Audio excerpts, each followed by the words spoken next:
जब समुद्र मंथन हुआ, देवताओं में और राक्षसों में आपस में सम्मिलिति हुई। सम्मिलिति होकर के सभी देवताओं ने मन में निश्चय किया कि जो भी चीज निकलेगी, जो भी इसमें से रतन निकलेगा वो आधा आधा बटेगा। देवता तो बड़े तेज थे, सुन लो सब लोग, अब रतन की कथा सुना दे रहे। देवता तो बड़े तेज थे, इतने तेज जिसकी कोई सीमा नहीं महाराज जी। जाकर के अब किसको लाए? नाग फांस को लेकर के आए, उनको लेकर के चले आए। आ गए महाराज, कई फन वाला जो नाग हो फुसकारेगा तो जहर निकलेगा। सभी देवताओं ने मन में सोचा कि अगर सिर के साइड हम लोग लग गए तो फुसकार फुसकार करके धुआं उड़ा देगा। आओ, अब कोई नहीं, बुद्धिमान आदमी तो बचना चाहता। देवताओं ने कहा, बोले भैया हम लोग बड़े हैं पद में, इसलिए सर्प के मुख को हम सब ही पकड़ेंगे। राक्षसों का दिमाग खराब, अरे इज्जत वाली बात आ गई, इज्जत वाली बात आ गई तो झुकेगा नहीं, मर जाएंगे लेकिन झुकेंगे नहीं। आ रहा सभी राक्षस बोले, भैया सुनो, अगर करवाना है समुद्र मंथन तो सर्प के मुख को तो हम सब ही पकड़ेंगे। अब देवता बोले, भैया ठीक है, अब समुद्र मंथन तो करवाना ही है, नहीं तो तुम गुस्सा हो जाओगे। एक आप और है, तुम अगर गुस्सा हो गए तो हमारा तो जीवन ही खराब हो जाएगी। कोई बात नहीं महाराज, जो तुम कहो हम उसके लिए तैयार। सभी देवता थे। अब मन में तो देवताओं के भी था, ऐसा नहीं कि किसी के नहीं था, देवताओं के भी मन में था। देवताओं ने भी मन में विचार किया था। अब देवताओं के मन में था, सब बातें थी।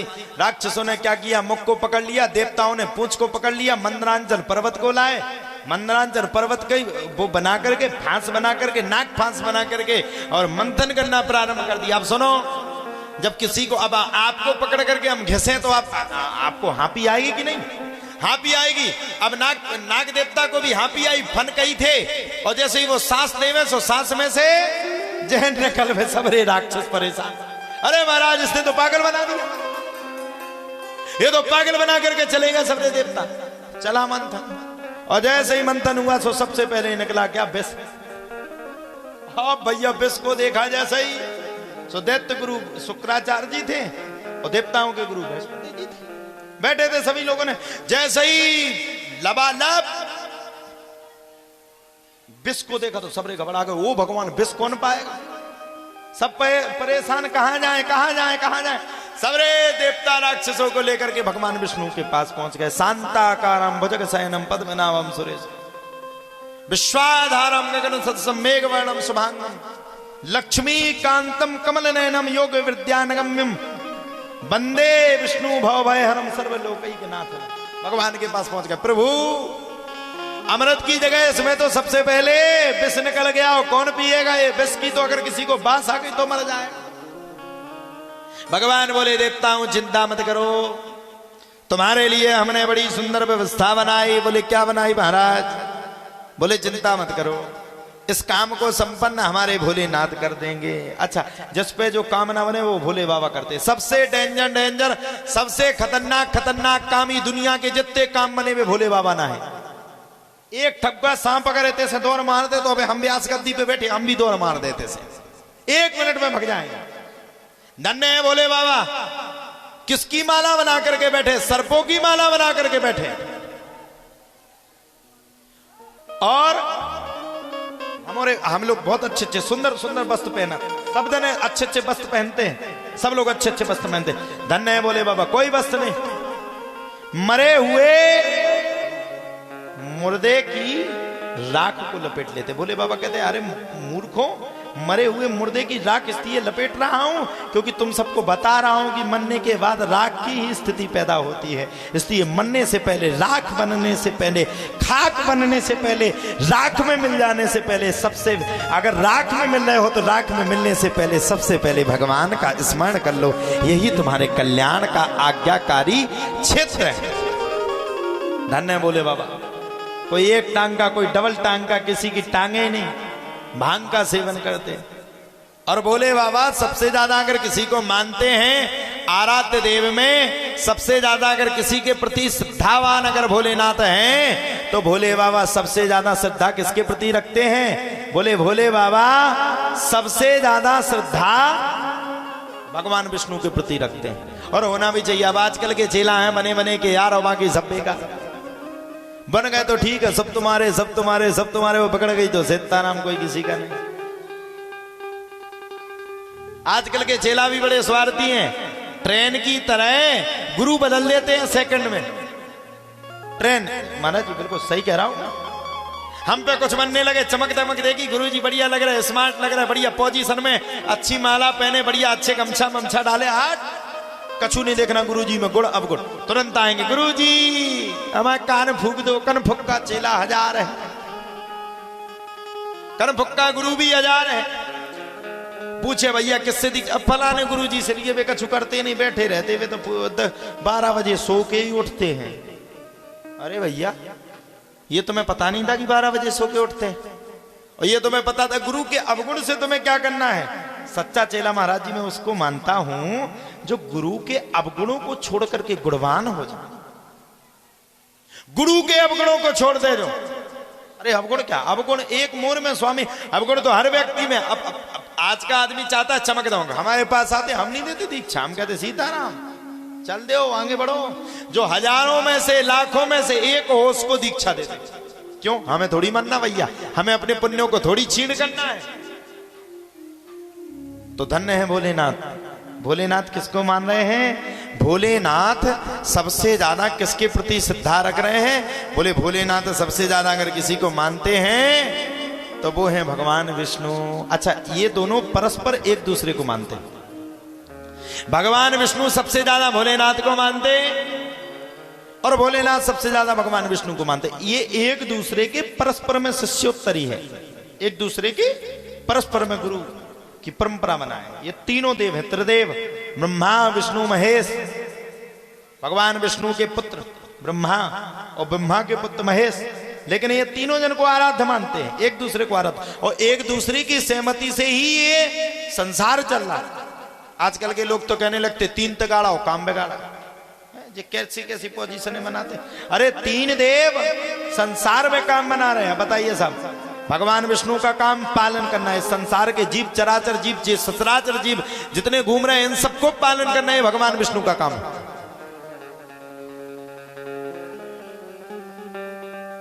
सृष्टि की रचना कौन करता है? ब्रह्मा जी।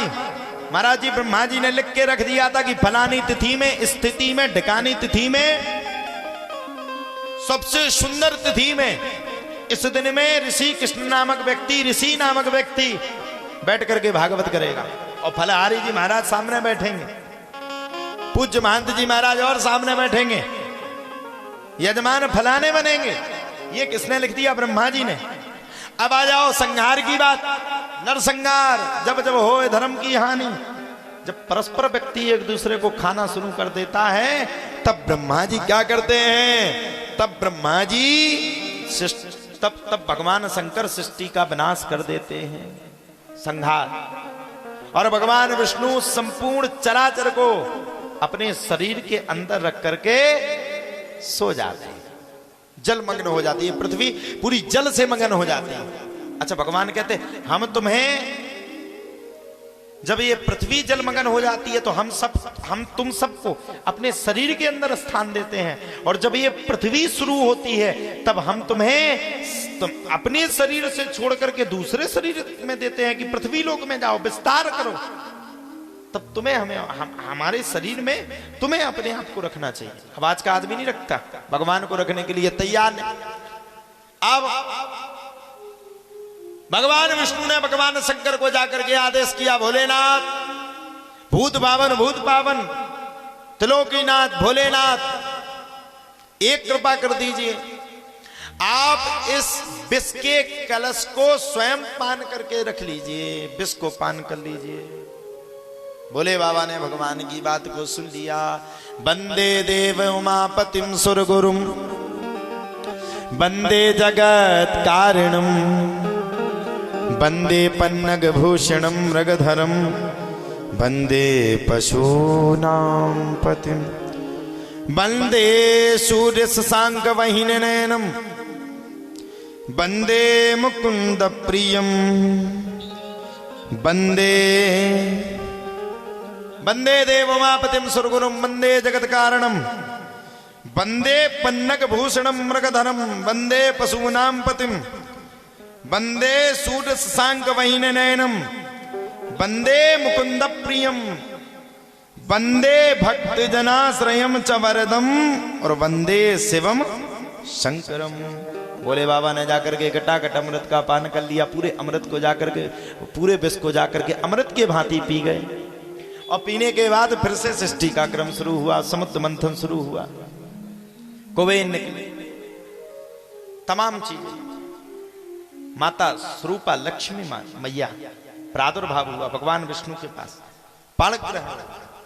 अब अंतिम समय में क्या निकला? बोले सबसे अंतिम समय में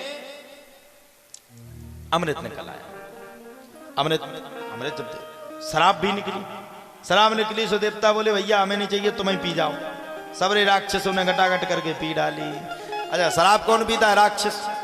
शराब पीने के बाद क्या सवार होता है? बोले अंदर से राक्षस सवार हो जाता है।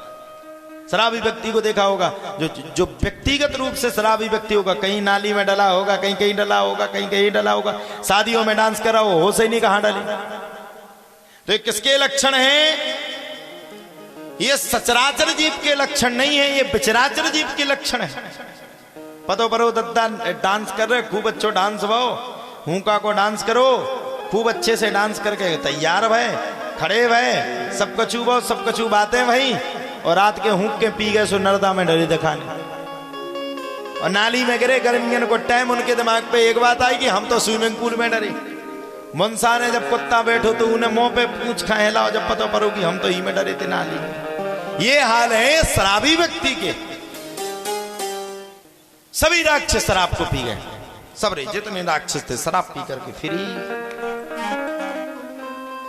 सबरे राक्षस शराब को पी करके अब अचंभित हो गए, भयभीत हो गए, अपने आप में पावरफुल समझने लगे।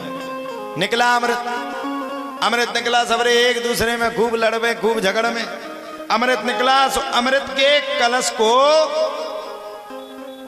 राक्षसों ने देवताओं से छुड़ा लिया। राक्षस भी महाराज जी अपने आप में प्रबल थे, कोई कमी थोड़ी थी, छुड़ा लिया। अच्छा व्यक्ति को अपने जीवन में दो काम नहीं करना चाहिए। क्या नहीं करना चाहिए व्यक्ति को अपने जीवन में? एक तो उसको चरित्रहीन नहीं होना चाहिए। चरित्र में हीन है, आज नहीं तो कल पकड़ा जाएगा और कहीं ना कहीं कमजोर हो जाएगा। और दूसरा, कभी किसी की कमाई हुए धन को नहीं लेना चाहिए। सबरे देवता तैयार हो गए, भगवान विष्णु के पास पहुंचे। प्रभु वो तो सब विनाश हो गया, राक्षस अमृत के कलश को पकड़ करके चल दिए, सबरे राक्षस भाग गए। अब करें तो करें, क्या करें? भगवान बोले सब ले गए। बोले साहब कछु बचने ही नहीं दिया, सब छोड़ा छोड़ू के और मारे अलग से। बोले मारे? बोले बहुत भयंकर मारा। अच्छा बोले प्रभु अब तो आप ही बचा सकते हो, सियोनी से कोई दूसरा नहीं बचा सकता। बोले क्या किया जाए? भगवान बोले चिंता मत करो, तुम सबके लिए एक उपाय है। भगवान ने तत्काल प्रभाव से उपाय बताया और भगवान ने मोहिनी का स्वरूप धारण कर दिया। भगवान ने जब मोहिनी का स्वरूप धारण किया तो हमने कहा ना व्यक्ति को नेत्र का पक्का होना चाहिए, लंगोट का पक्का होना चाहिए। अब जब मोहिनी का स्वरूप भगवान ने धारण किया और धारण करके मोहिनी का स्वरूप धारण करके सब राक्षसों के पास पहुंचे। और राक्षस तो मनमस्त थे, सबरे शराब पिए थे, आपस में लड़ रहे थे, ये अमृत हम पिएंगे, हम पिएंगे, हम पिएंगे, हम पिएंगे, सबरे लड़ रहे थे। भगवान पहुंच गए। भगवान को जब राक्षसों ने देखा महाराज और मोहिनी के रूप में देखा तो सबरे मोहित हो गए। अरे वाह कितनी सुंदर स्त्री है, कितनी सुंदर नारी है। और देख करके सबरे प्रफुल्लित हो गए। भगवान ने मोहिनी स्वरूप धारण करके सबके पास जा करके बैठ गए। अब तुरंत विश्वास कर लिया। अच्छा हम एक बात कहेंगे, स्त्री पे विश्वास तो करो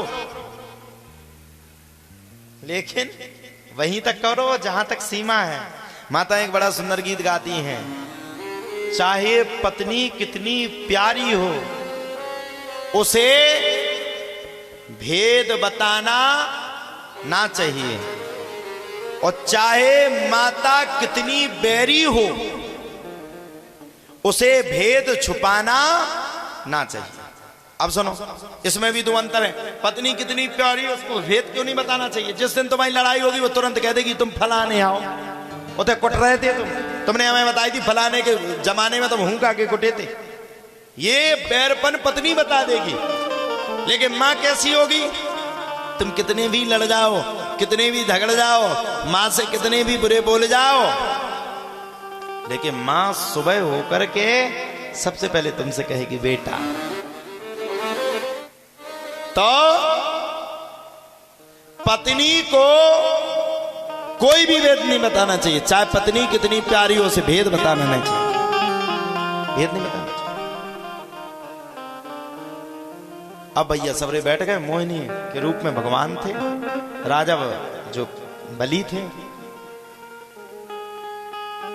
दे दिए, ले जाओ तुम पिला देना हम पी लेंगे। भगवान बोले चिंता मत करो, ये अमृत तुम भी पियोगे और देवता भी पिएंगे। कहे ठीक है भैया हम भी पी लेंगे, देवता भी पी लेंगे, दोनों जन अमर हो जाएंगे। बोले ठीक है।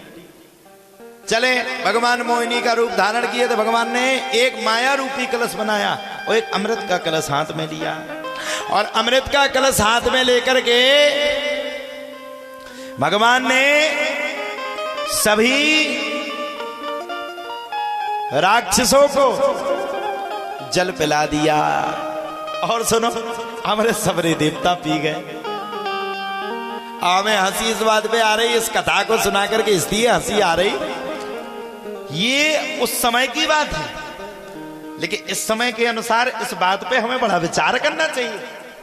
हम आजकल बॉयफ्रेंड गर्लफ्रेंडों के चक्कर में पड़े रहते हैं, जल्दी से भरोसा कर जाते हैं और वो हमें टॉफी देकर के निकल जाती, पागल बना डालती, हम दुनिया से लड़ पड़ते, बदनामी हो जाती, घर परिवार में बताने लायक नहीं रहते, कई लोग तो भाग करके शादी करवाते। अब देखिए साहब, भगवान ने मोहिनी का रूप धारण किया, मोहिनी का रूप धारण करके देवताओं को अमृत पिला दिया, और राक्षसों को क्या मिला? पानी का धन पानी में, नाक कटी बेईमानी में। राक्षसों को मिला क्या? राक्षसों को कुछ मिले ही नहीं, राक्षस तो जल पी करके रह गए। यही पराई स्त्री से संबंध रखने का नाता है। और कहां भी गया महाराज, कलयुग का वास कहां है? द्यूतम पानम स्त्रिया सुनाम यत्रा धर्म चतुर्विधा। चार चीजों में किसका वास है?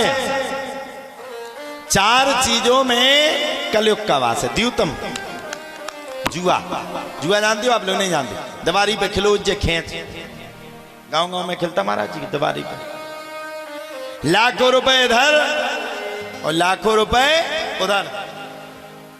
अब सुनो, पानम, पानम यानी शराब। शराब में किसका वास है जानते हैं आप लोग? दारू पीने वाला शराब, पानम।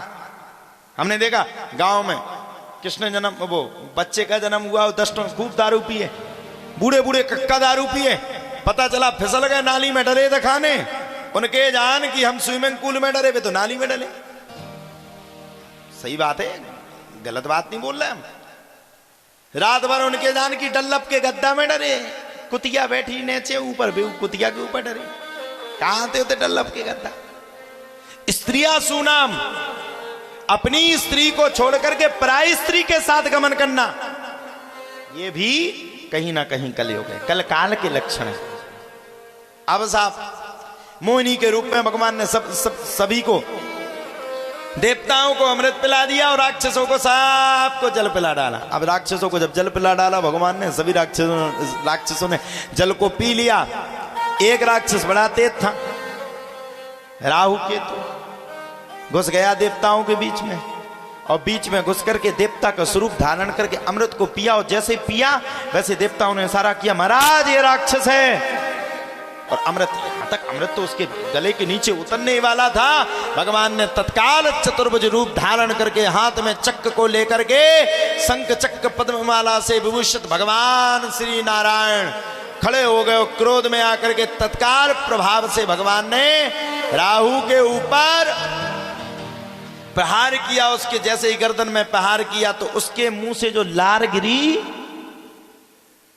महाराज जी उसके ऊपर जो उसके मुख से जो लार गिरी, उसी लार से प्याज और लहसुन बन गया।